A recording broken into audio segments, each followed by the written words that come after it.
함께 봉독한 말씀을 통해서 Jesus gives an ultimatum, 한국말로 예수님이 최후 통첩을 하십니다 라고 번역을 하려고 하다가 좀 너무 센 듯해서 우리 주님이 final warning, 경고하십니다.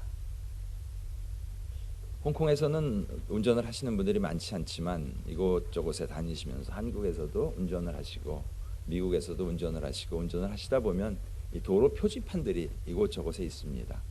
근데 도로 표지판의 모양이 나라마다 조금씩 다르지만 그래도 어느 정도 통일되어 있고 이렇게 보면 이게 무슨 뜻이구나 하는 것을 알 수 있을 만큼 사인을 주고 있습니다.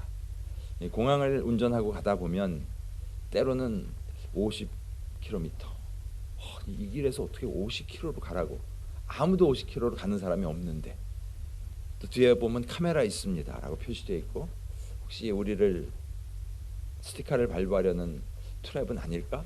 기분이 좀 나쁘면서도 그래도 뭔가 찜찜하면서 이렇게 지키면서 운전을 합니다. 근데 때로는 이것을 무시하고 그냥 한 150km로 달리는 분들도 가끔 있습니다. 이 경고를 무시했을 때 때로는 그 경고가 인생의 마지막 경고가 될 수도 있다는 사실. 그렇죠? 왜 경고를 했을까? 경고에 걸리면 스티커를 발부받고 벌금을 내고 홍콩 같으면 재교육을 받아야지만 그 벌점이 감해진 아주 강합니다. 제도가. 다 그렇게 하는 이유는 모든 사람의 안전을 위해서, 평안하고 잘 다니기 위해서 경고하고 그 경고를 지키라고 이렇게 표시가 붙어 있는 것이죠.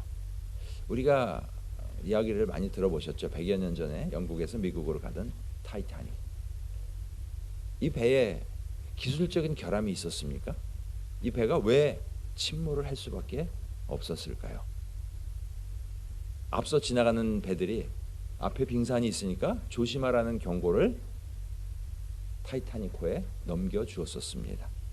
그런데 그 타이타닉호의 선장이 이렇게 이야기했습니다. 하나님이라도 우리 배를 침몰시킬 수 없을 거야. 우리 타이타닉이잖아. 그냥 가.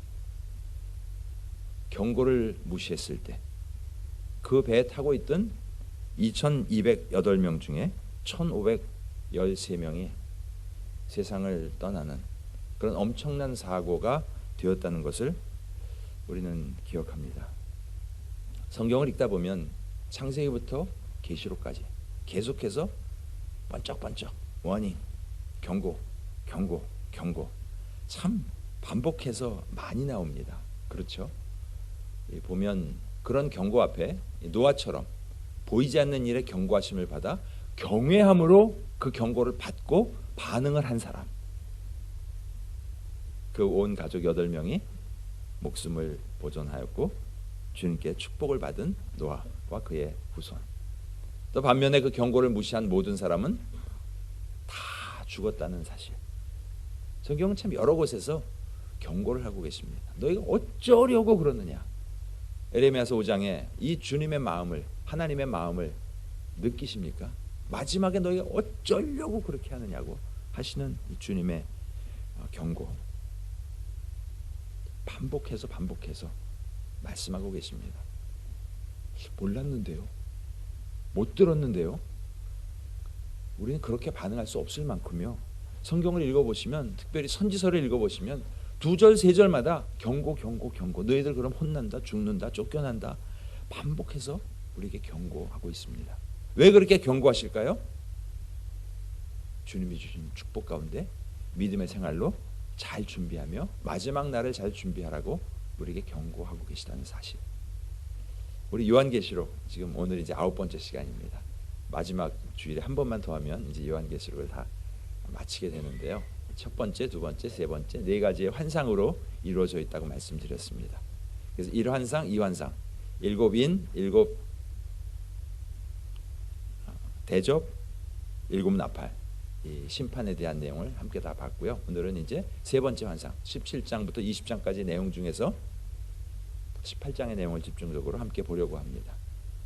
이 세상, 사단이 다스리는 이 세상과 또 교회, 공동체 간에 어떻게 보면 너무 보잘것없이 작아 보이는 힘없어 보이는 이 교회 공동체 끝까지 지키시고 끝까지 이를 통해서 영광 받으시는 하나님, 그리고 세상 정말 강해 보이고 아무도 무너뜨릴 수 없을 것 같은 골리앗과 같은 이 성경 표현에는 큰 성 바벨론이라고 표현하고 있습니다.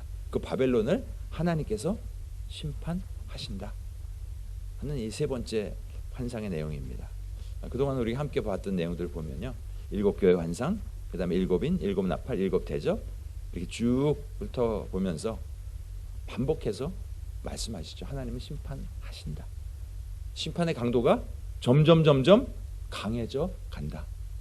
초기에는 기회가 있지만 끝으로 갔을 때 마지막에는 기회가 없다라는 경고, 무서운 경고를 점점 해가고 있습니다.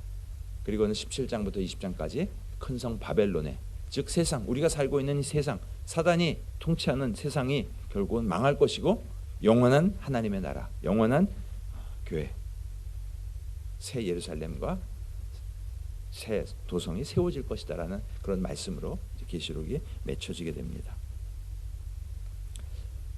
오늘 18장 2절에 이렇게 말씀합니다. 힘찬 음성으로 외쳐 이르되 무너졌도다. fallen 그럼 이게 미래형인가요? 영어 공부하셨죠? 과거형이죠. 그러면 과거라고 그러죠. 무너졌도다 큰 성 바벨론이요. 도대체 왜 바벨론 성 무너진 얘기를 지금 할까? 이 계시록이 쓰여진 날로부터 시작해서 한 630년 전에 기원전 BC 539년경에 바벨론이 멸망했습니다.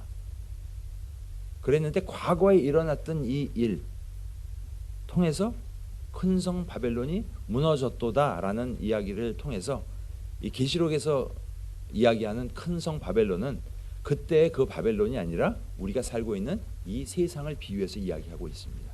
이 세상이 결국은 심판받아서 무너질 것이다 라는 것을 과거형으로 표현하고 있습니다. 성경에 보면요, 종종 그런 표현들이 있습니다. 에베소서 2장 5절과 6절에 보면요, 허물러 죽은 우리를 그리스도와 함께 살리셨고, 우리 살리셨죠. 구원 받았잖아요. 그런데 또 함께 일으키사 그리스도 예수 안에서 함께 하늘에 앉히시니, 하늘에 앉아 계신가요 지금요? 아직 아니잖아요. 우리 아직 하늘에 안 앉아 있습니다. 미래에 일어날 일입니다. 그렇죠? 미래에 일어날 일인데 하나님은 너무나 확신하기에, 너무나 당연히 일어날 일이기에 이것을 과거의 일로 표현하시는 것, 이것을 성경적인 좀 언어로 prophetic aorist, 예언적 과거라고 이야기합니다. 예언적 과거로 표현, 미래에 일어날 일인데 과거로 표현한 기록들을 보시면요, 하나님이 확신을 가지고 이거 분명히 이렇게 일어날 거야. 너희가 보기엔 미래 일이지만 내가 보기엔 이건 과거 일이야. 이건 왜냐하면 분명히 일어날 일이니까. 그만큼 하나님은 심판하신다라는 말씀을 이 예언적 과거의 형태의 문장을 통해서 말씀하고 계십니다. 세상의 멸망이 분명히 있을 것이다. 그리고 반드시 있을 것이다. 그리고 속히 있을 것이다. 그런데 이 속히라는 단어에 사람들은 조금 혼동을 합니다. 속히 그러면 일주일, 한 달? 우린 그 이상 잘 못 세잖아요. 1년이면 속히가 아니죠. 예. 근데 성경이 이야기하는 속히는요, 한번 벌어지면 그냥 어떻게 늦출 수 없이 일이 막 진행되어 나가는 것을 속히라고 이야기합니다. 1시간 내에, 2시간 내에, 일주일 내에 이게 아니라요, 일이 벌어지기 시작했을 때 진행이 어떻게 걷잡을 수 없을 만큼 빨리 진행되는 것을 속히라는 단어로. 그래서 하나님의 심판은요, 이렇게 분명히 반드시 그리고 속히. 그래서 우리 주님이 내가 속히 오리라 했는데 왜 이렇게 안 오세요? 2000년이 지나도록. 그게 한 달, 두 달의 속히가 아니라 오시기 시작하면 그 뒤에 모든 일이 일순간에 확 진행이 된다는 그런 경고의 말씀입니다. 오늘 특별히 읽었던 구절 중에서요, 18장 4절을 좀 마음에 새기기 원합니다. 같이 한번 읽겠습니다. 또 내가 들으니 하늘로부터 다른 음성이 나서 이르되 내 백성아 거기서 나와 그의 죄에 참여하지 말고 그가 받을 재앙들을 받지 말라. 내 백성아. 주님의 사랑의 음성입니다. 내 백성아, 내 자녀들아, 우리를 부르시면서요, 거기서 나오라. 거기가 어딘가요? 거기서 나오라. 죄에 참여하고 있는 그 부분, 하나님이 원하시지 않는 세상 사람들과 똑같은 모습으로 사는 그런 삶, 세상의 문화를 즐기며 세상의 가치관을 가지고 그것이 가장 중요하다고 하나님을 무시하고 사람들에게 인정받고자 하는 그런 삶, 사람들에게 박수받고 세상 권력에 집중하면서 사는 삶, 세상 부에 집중하면서 사는 삶, 그런 것, 거기서 나오라고 말씀합니다. 혹시 주일에 예배는 나오시지만 월요일부터 토요일까지 뭔가 은밀한 계획을 세우고 계십니까? 하나님이 기뻐하시지 않는 혹시 뭔가의 로맨스를 지금 작업 중에 계십니까? 나오십시오. 왜냐하면 그가 받을 재앙들이 있다라고 분명히 경고하고 계십니다. 분명한 경고입니다. 목사님 어떻게 하셨을까? 저는 모르는데 주님이 아시고 아마 오늘 이 메시지를 주시겠죠. 옆에 계신 분하고 다시 한번 기억시켜 주시죠. 거기서 떠나십시오. 거기서 떠나십시오. 거기서 떠나십시오. 웃으면서 이야기할 때 떠나십시오. 아니면 크게 다치고 나서 후회하면 늦습니다. 주님이 말씀하실 때 혹시 내가 아직 세상적으로 끊지 못한 것이 있는지, 주님이 기뻐하시지 않는 일인데도 그럼에도 불구하고 아무도 몰라 하면서 진행하고 있는 일이 있는지, 혹시 이 아침에 내 마음속에 생각나는 일이 있다면 끊으시고 주님이 경고하신 그가 받을 재앙들, 이 악은 악끼리 모입니다. 참 이상해요. 악은 악끼리 모입니다. 그런데 그러면 내가 계획한 거 아니라도 거기에 끼어 있으면 그가 받을 재앙들을 함께 받는다고 경고하고 계십니다. 오늘 이 심판의 메시지 앞에 과연 우리는 어떻게 준비가 되어 있는지, 주님을 만날 기쁨으로 주님을 만날 준비가 되어 있는지, 예수 그리스도를 구주와 주님으로 분명히 영접하셨습니까? 그렇다면 우리는 심판받지 않는다고 분명히 성경은 우리에게 말씀하셨습니다. 연말에 다시 한번 신앙의 옷깃을 여미시고 또 오늘 내일 떠나시는 분들 많으시는데요, 겨울방학 휴가 가셔서 주변 분들에게, 아직 준비되지 않은 분들에게 예수 그리스도를 전하시고 오실 수 있는 은혜가 있기를 주님의 이름으로 축복합니다. 첫 번째 우리에게 주시는 메시지는 거기서 나오라. 큰 성 바벨론에 대한 이야기. 바벨론 하면 다니엘서에 많이 나오죠. 다니엘서에 보면 이 벨사살 왕이 파티를 열잖아요. 벨사살 왕은 BC 539년에 멸망한 바벨론의 마지막 왕입니다. 그가 죽고 그 이후에 생긴 페르시아 바사국의 고레스 왕을 통해서 유대인들이 포로에서 다시 귀환했던 내용, 우리 성경 공부 통해서 많이 이렇게 알고 계시죠. 이 과거에 있었던 일, 벨사살 왕이 어떻게 하나님을 어떻게 보면 멸시하다시피 했던 그 모습, 하나님이 어떻게 심판하셨는가, 그 과거의 일을 통해서 하나님은 분명히 무섭게 심판하시는 분이심을 다시 한번 우리에게 보여주고 있습니다. 다니엘서 5장 22절 23절에 보면요, 벨사살 왕은 그의 아들이 되어서, 느부갓네살 이야기입니다. 느부갓네살이 꿈으로 이렇게 해서 회개하고 돌아오고 이랬었잖아요. 그 이야기를 아들이 다 듣고서도, 그의 아들이 되어서도, 이것을 다 알고도, 하나님이 심판하신다는 사실을 다 알고도 어떻게 했나요? 자신을 하늘의 주제보다 높였습니다. 교만이 꼭대기까지 올라갔습니다.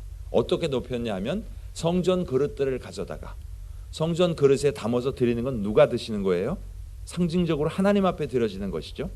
근데 자신이 하늘의 주제보다 높다라고 생각을 했기 때문에 성전 그릇들을 다 가져다가 그 성전 그릇으로 술을 마셨죠. 그래서 그날 그가 바로 죽습니다. 하나님은 이처럼 심판하시는 하나님이십니다. 하나님을 대적하는 그런 세상을 하나님은 심판하십니다. 바벨론, 그러면 어떻게 보면 흔히 지금 분들이 그렇게 얘기하세요. 미국이라고. 미국을 심판하신다는 내용이 아니고요, 미국이 강한 것만큼 그때 바벨론은 강했다는 이야기입니다. 재력으로, 군사력으로, 정보력으로, 문화로 어느 누구가 감히 범접할 수 없을 만큼 강한 나라다, 라는 것이 큰 성 바벨론이라는, 그러다 보니까 하나님을 의지하기보다는 자신의 군사력, 정보력, 재력, 힘을 의지하는, 하나님을 밀어놓고 다른 것을 의지하는, 결국 그들을 하나님 이렇게 심판하셨다. 과거에, 지금으로부터 2500년, 2600년 전에 이렇게 심판하셨다라는 것을 분명하게 이야기합니다. 성경이 말씀하시잖아요. 무엇이든지 전에 기록된 바는, 바벨론을 멸망시킨 바, 이거 기록되어 있잖아요. 성경에. 왜 기록되어 있다고요? 우리의 교훈을 위하여. 우리에게 주시는 교훈은 뭐죠? 너희도 그러면 그렇게 멸망해. 하나님 심판하시는데 결국 그렇게 멸망할 거야 라는 교훈을 주시기 위해서 성경은 분명하게 기록이 되어 있다는 사실. 창세기 6장 5절에 하나님 다 보셨잖아요. 그들이 얼마나 죄가 가득한가 보시고 결국 노아의 홍수로 그들을 심판하셨죠. 여호수아서 22장에서도 말씀하시잖아요. 너희가 오늘 여호와를 거역하고자 하느냐. 이런 구절이요, 어찌하여, 거역, 반역, 이런 단어가요 너무 많이 나와서 다 일일이 찾을 수 없을 만큼 많았습니다. 너희가 내 목소리를 듣지 아니했으니 어찌 그리하였느냐. 몰랐다고 이야기할 수 없을 만큼 과거의 심판 내용을 통해서 심판하시는 하나님이심을 우리에게 말씀하시고 우리에게 경고하고 계십니다. 경고를 무시하면 어떻게 된다고요? 큰 대가를 치릅니다.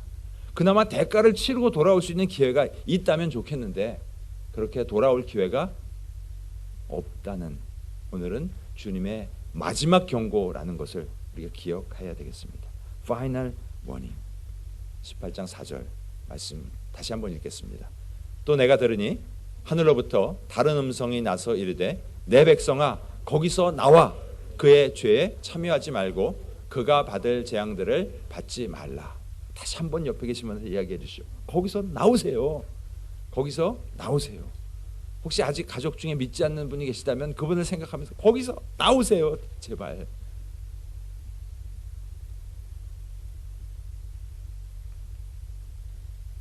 우리가 살고 있는 이 세상, 요한복음에서 말씀합니다.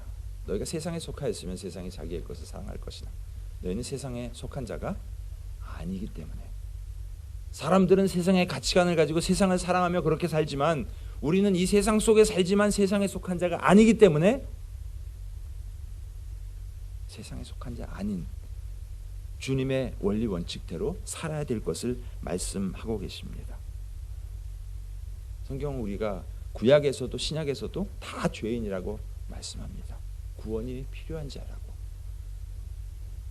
그런데 목사님 저분은 교회 다니는 분보다 더 착하게 사시거든요. 그래서요. 우리가 착하게 산 것 같고 구원받는다고 성경은 이야기하고 있지 않습니다. 어쩌면 그분이 착하게 사는 이유는 사람들에게 칭찬받고 인정받기 위해서 그러는 것일 수 있습니다. 우리에게 마태복음 10장 28절에서 이렇게 말씀합니다. 몸은 죽여도 영혼을 능히 죽이지 못하는 자들, 즉 세상에 권력 있는 자들, 세상에 힘센 사람들, 세상의 어떤 권위, 그런 자들을 두려워하지 말라고 말씀합니다. 오직 몸과 영혼을 능히 지옥에서 멸하실 수 있는 일을 두려워하라. 하나님을 두려워하는 가운데 우리 주님이 주시는 마지막 경고를 우리가 마음에 새기면서 반응하며 나가실 수 있기를 축복합니다. 한 번 죽는 것은 사람에게 정한 것이라고 분명히 말씀합니다. 그리고 그 후에는 심판이 있다고. 그런데 하나님의 심판 기준은 과연 무엇인가? 요한복음 16장 9절에서 말씀하시잖아요. 죄에 대하여라 하면, 죄란 예수 그리스도를 믿지 않는 것이 죄다 분명히 선포합니다. 착하게 살았는데요, 아무도 피해 준 적 없는데요, 그게 죄라고 우리는 일반적으로 알고 있는데 하나님의 분명한 기준은 그들이 나를 믿지 아니하며 예수 그리스도를 믿지 않는 것이 죄라고 분명히 말씀하고 있습니다. 우리가 살고 있는 세상은 어떻습니까? 창세기 때부터 시작해서 눈에 보기 좋은 것, 먹음직하고 보암직하고 지혜롭게 할 만한 것. 요한은 이렇게 표현하죠. 육신의 정욕과 안목의 정욕과 이생의 자랑.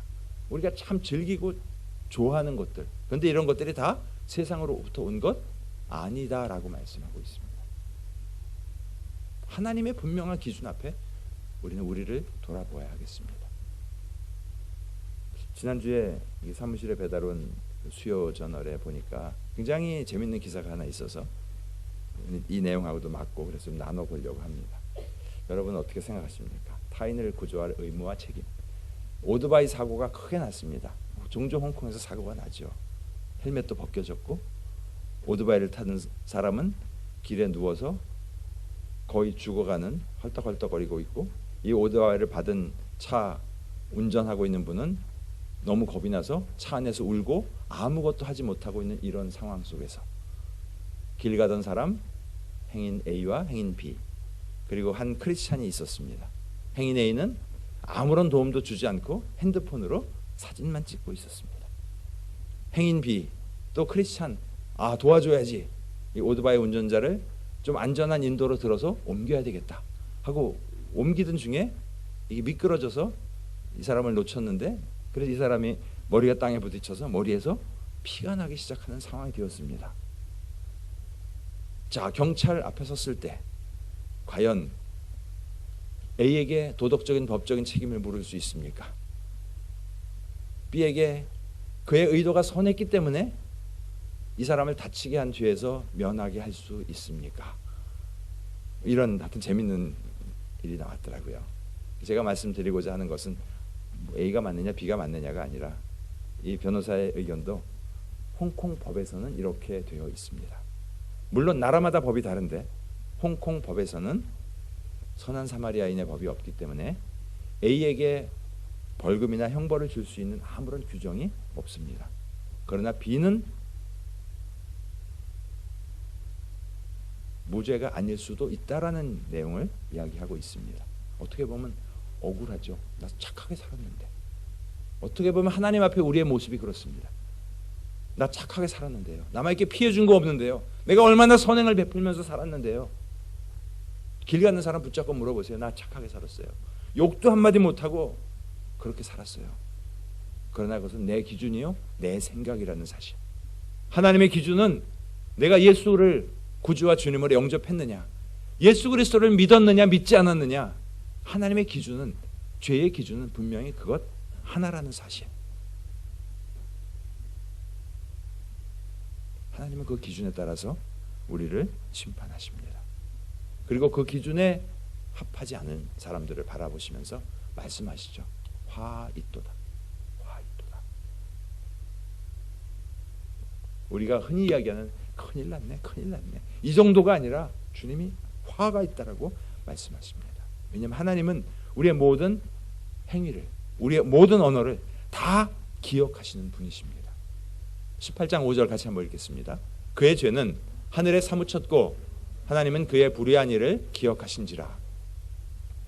For her sins. 그 죄가 어떻게 됐다고요? piled up. piled up 하니까 이렇게 하나씩 하나씩 차곡차곡 쌓여져서 하늘에서 다 보고 계십니다. 내가 잊어버렸다고 하나님도 잊어버리신다고요? 아니요, 절대로 안 잊어버리시고 다 기억하시고 다 쌓아놓으신다고, 철에다가 다 철해 놓으신다고. 그리고 God has remembered her crimes. 우리의 모든 죄악을 일일이 다 기억하신다고 말씀하십니다. 어느 정도시냐면요, 시편에 보면 주께서 나를 살펴보셨으므로 나를 아십니다. 주님은요. 두 번째, 앉고 일어섬을 아십니다. 생각을 아십니다. 내가 모든 길과 내가 누는 것을 살펴보셨으므로 나의 모든 행위도 아십니다. 행위도 생각도 말도 모든 것을 다 아시는 그분이 기억하시고 그것을 심판하시겠다고 말씀하십니다. 마태복음 12장 36절에 사람이 무슨 무익한 말을 하든지 심판날에 이에 대하여 신문을 받으리니. 무서운 말씀하십니다. 죄는요, 세월이 지나간다고 없어지는 것이 아닙니다. 내가 잊어버렸다고 하나님도 기억 못하시는 것이 아닙니다. 죄를 해결할 수 있는 방법, 내가 선행으로 갚을 수 있는 것도 아닙니다. 죄는 오로지 용서함 받음으로. 요한일서 1장 9절. 죄를 자백할 때, 주님 앞에 자백할 때 미쁘시고 faithful, 미쁘시고 의로우신 그분이 우리 죄를 사하신다고 말씀하십니다. 혹시 주님 앞에 이렇게 쌓여있는 부분들 빨리 용서를 구하시고 주님의 용서로 자유함을 얻으시며 나가실 수 있기를 주님의 이름으로 축복합니다. CCTV가 요즘 많잖아요. 우리 교회도 방방이 다 있습니다. 소리까지 녹음이 되더라고요. 무슨 말 했는지까지도 주일학교 교실에도 다 있습니다. 이 밖에 홀에도 낮에 오시면 껌껌하지만 거기서 CCTV가 다 찍고 있습니다. 그러니 하나님은 얼마나 더 정확하게 우리의 생각과 우리의 손, 발, 행동 모든 것을 바라보시고 기억하시고 있으실까요? 기억하시는 것만으로 끝나는 것이 아니라 무서운 것은 하나님께서 페이백 갚으시겠다고, 선행을 갚아주시겠다는 건 참 좋은데요, 우리의 죄악과 행동과 하나님을 해방했던 모든 것에 대해서 하나님께서 갚으시겠다고, 복수하시겠다고 무서운 말씀을 하시고 계십니다. 6절 같이 한번 읽겠습니다. 그가 준 그대로 그에게 주고 그의 행위대로 갑절을 갚아주고 그가 섞은 잔에도 갑절이나 섞어 그에게 주라. 무섭게 우리에게 경고하고 계십니다. 준 그대로 주는 것도 무서운데 갑절로, 감당하지 못할 형벌로 갚아주시겠다고 말씀합니다.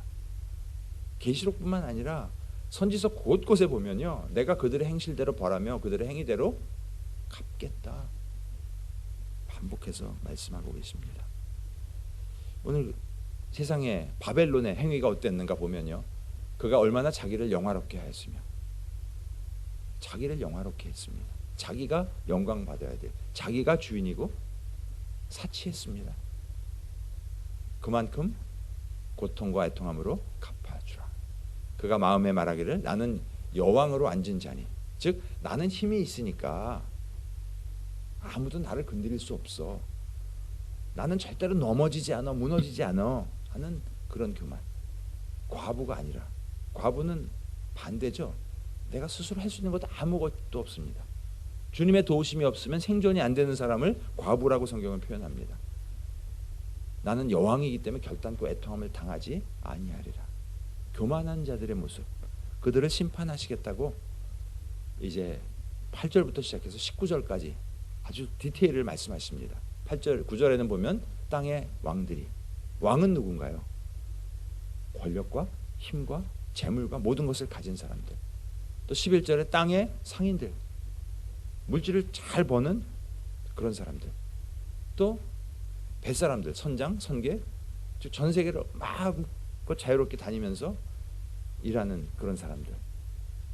세상에 보기에는 참 좋고 부럽고 이런 사람들이지만 이들에게 심판이 예외 없이 임할 것인데, 그 심판의 내용이 비슷한 내용이 반복되어 있습니다. 화이토다, 화이토다. 두 번이나 반복한 것은 분명히 심판이 임할 것이다 라는 경고를 하고 계십니다. 두 번째는 큰성 견고함성 바벨론.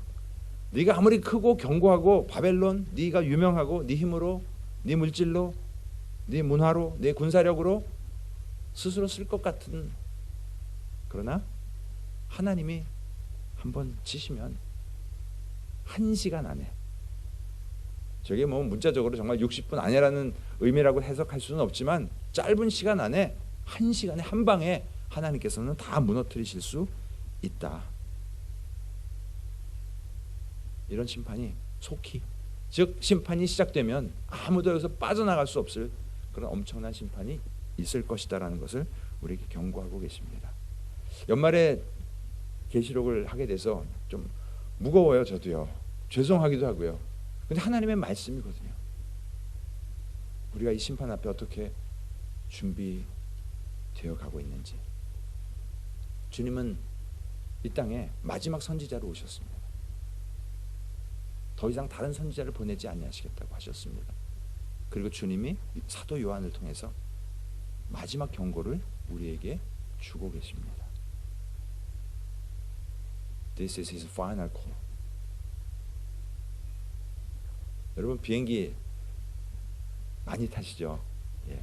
여기 계신 분 중에는 아마 비행기를 제가 제일 적게 타는 사람 중에 한 사람이라고 생각을 하는데, 이런 메시지 들리시잖아요. This is the final boarding call for passengers so and so. 혹시 공항에서 여러분의 이름이 불려본 적 있으신가요? 말리타리 웃으시는 분 보니까 있으신 것 같아요.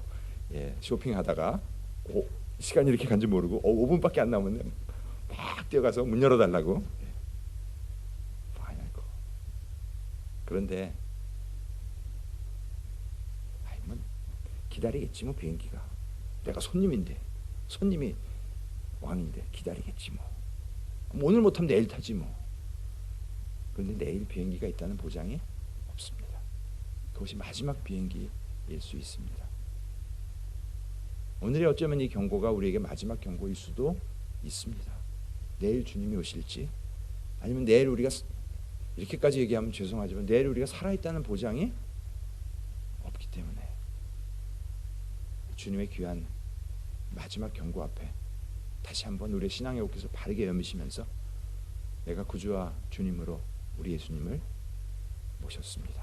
하나님의 자녀로 주님 만나는 그날까지 자녀답게 살겠습니다. 우리 이렇게 반응하시면서 나가시는 한 분 한 분 되시기를 주님의 이름으로 축복합니다. 우리 한번 기도하기 원합니다. 이제 오늘 내일 떠나시는 분들도 많으시고 연말에 많은 분들을 만나는데, 주님, 나의 구원의 확신, 다시 한번 확신 가지고 살게 하여 주옵소서. 또 아직까지 예수님을 믿지 않는 분들을 만났을 때 안타까운 마음으로 복음을 전하는 축복의 유통자로 서게 하여 주옵소서. 우리 같이 한번 기도하겠습니다. 아버지 하나님,